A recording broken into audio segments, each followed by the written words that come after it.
We are 1 week away from Dead Island 2 launching, and I wanted to start building up the hype train and do that today with our ultimate preview of the game, detailing pretty much all the information we have right now before launch, giving you the rundown of what to expect when it goes live. So what is Dead Island 2? If you're unfamiliar, Dead Island 2 is a first-person action horror game where you are stranded on the streets of Los Angeles, or in this case, LA.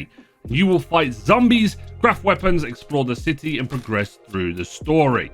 It's a sequel to the previous title, which was set on an island, funnily enough, in 2011, aptly named Dead Island. The story is pretty simple. You start out on a plane that crash lands in LA, and you must fight your way past the zombies, complete quests, side quests, the usual stick, and also get through to the government and eventually escape. You will choose from 6 slayers that have their own unique personality and dialogue, so it could be fun for multiple playthroughs.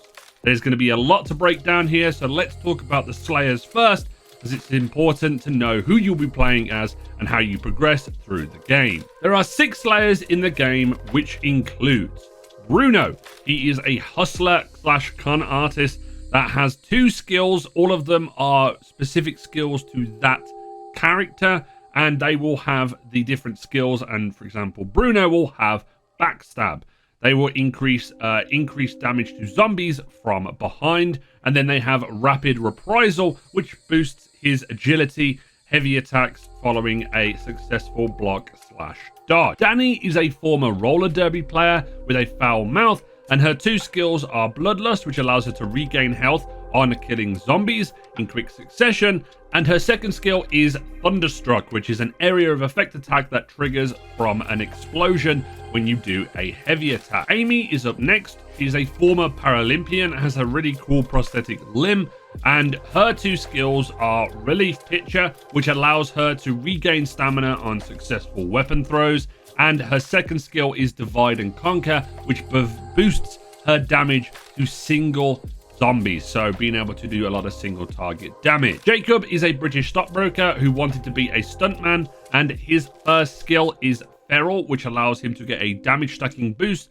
on successful attacks in quick succession, and his second skill is Critical Gains, which as his stamina gets lower, his critical damage to enemies gets increased. So the more attacks that you do at the end of your stamina bar, you're going to be able to do some big damage. Ryan is a former exotic dancer, not a firefighter as shown, and he is trying to find his brother and essentially escape the same as everybody else. Ryan's first skill is Retaliation, which boosts his force stat after dodging or blocking, and that's going to be very good to be able to obviously do a bunch of damage. And then also Seesaw allows him to regain health after knocking a zombie down. The final slayer is Carla. She is a former motorcycle stunt rider with her first ability being Dig Deep, which allows her to boost her toughness stat when her health is low. And this combines very well because the second skill she has is Mosh Pit, which increases her damage when surrounded by multiple zombies. So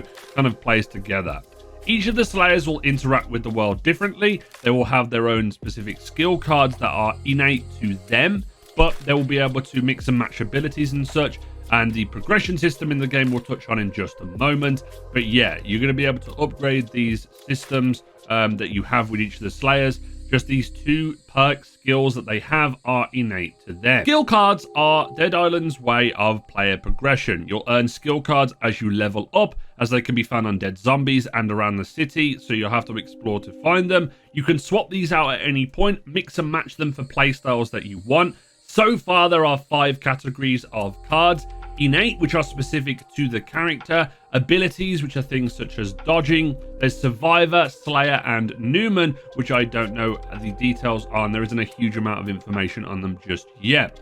All of these can have massive impacts on gameplay, from being able to blast enemies back when you do a heavy attack, and then also drop kicking them off ledges, and much more. Obviously, this is a zombie game, so let's talk about the Zombos. The first thing you need to know is there's going to be the basic common Zombos, which are Shamblers, Walkers, and Runners. These are your standard zombies that you will find most commonly, and then there are variance versions, which are basically Grenade Walkers, Spiky Runners, Inferno Crushers, that type of thing.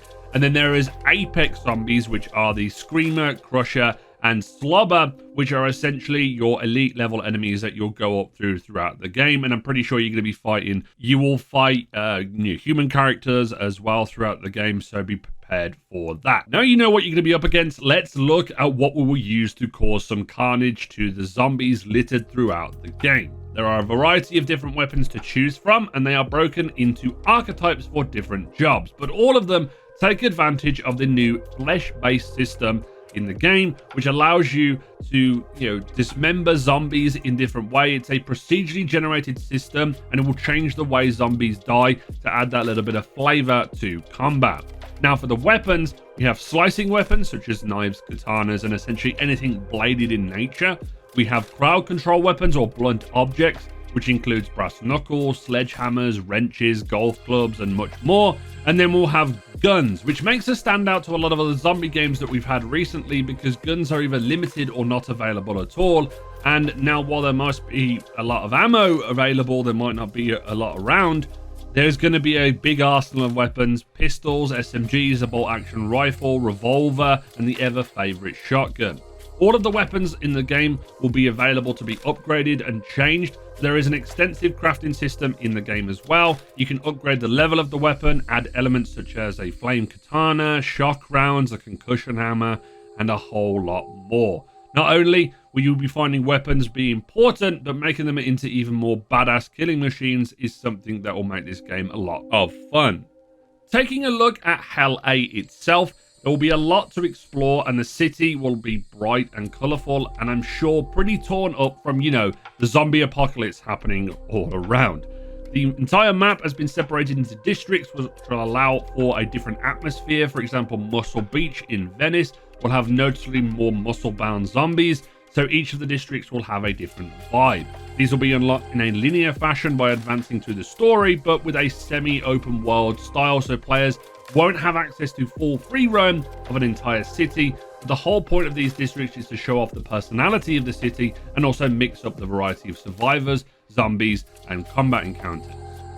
Co-op is a feature that is going to be a big for groups, and you're going to be able to jump in with you and 2 other friends. It's unconfirmed whether or not you can play through the story, or you'll be booted out and there's like a specific quest that needs to be started, or the story missions will be everyone together. It'd be pretty cool if that was a feature, rather being compared to like being booted out and then having to join back in the middle of a quest. Let's round out the additions though, because this is going to be important for buying if you want to pre-order the game. First of all, we have the 4 options. We have Standard, Deluxe, Gold, and the Hell A edition, all of which will go up depending on the price. My recommendations is going to be the Deluxe or the Gold edition, but let's run through them. You get a pre-order bonus for all of them, and then you also get the game and the Memories of Banoi pack in Standard. On Deluxe, you get the game, Memories of Banoi pack, and a golden weapon pack, and a character pack for customization. For the Gold, you get everything in the previous 2 editions, including the Pulp Weapons pack and also an expansion pack. Then the Hell A edition is essentially the big collector's edition. You get a map of Venice Beach, a steelbook, tarot cards, 2 pins, 1 patch to use outside the game, some pretty cool stuff. It will be going live, or launching I should say, on April 21st, so next Friday as of this video going live. The platforms that this game is on PlayStation 5, PlayStation 4, Xbox One, Xbox Series X and S, and it will be on the Epic Game Store if you're going to be buying this on PC. To round out the video, I'm super excited for Dead Island 2. I've been waiting for the sequel for quite a while. I'm really excited to see what the flesh system is and all the different ways that you can kill zombies, and being able to play co-op groups and just slay out on a bunch of zombies is always fun. It's always going to be a fun time, and I like that it's more of a bright, vibrant zombie game than this just kind of post-apocalyptic brown grey type deal. And that is what I like about Dead Island 2, especially being in a vibrant place like Los Angeles. And hopefully the game is pretty good. Hopefully we'll enjoy it. Expect to potentially see some content from me in the near future when the game launches. But as always, if you've enjoyed this video, please make sure you leave a like on it, subscribe if you're new, and turn on the notification bell as always. This has been Jimbo, and I will see you guys next time.